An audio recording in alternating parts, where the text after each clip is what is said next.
मंचावरील सगळे पाहुणे आणि माझ्या सत्कारमूर्ती जोसेफ तुस्कानो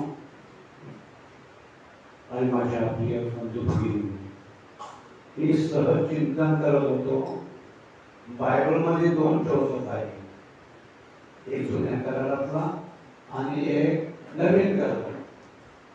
जुन्या करारातला जोसेफ, त्याला पण स्वप्न पडायची, मोठी मोठी स्वप्न, आणि त्याने ती साकार केली. कितीतरी अडचणी आल्या तरी तो शेवटी इस्रायलचा मोठा लीडर बनला इजिप्त देशामध्ये. दुसरा जोसेफ नवीन करारातला, तो पण स्वप्नाळू. सगळ्या त्याला प्रेरणा मिळायच्या ना, ते स्वप्नात मिळायच्या. आणि तो येशूचा पालक बाप होता, तो फॅब्रिकेटर, सुतार होता. येशूला सुताराचा व्यवसाय त्याने शिकवला.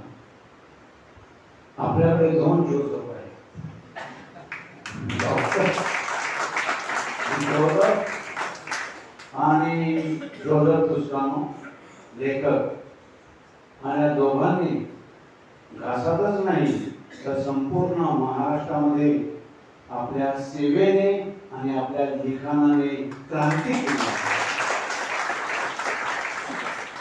दोघांबद्दल आपल्या मनात आणि माझ्या मनात मला तर अभिमान वाटतो त्यांच्या डॉक्टरांच्या सेवेबद्दल आणि त्या लिखाणाच्या प्रेरणेबद्दल. दोघांचं मी अभिनंदन करतो आणि त्या दोघांना चांगला जीवन आणि आयुष्य मिळावं, हेल्थ मिळावी म्हणून प्रार्थना.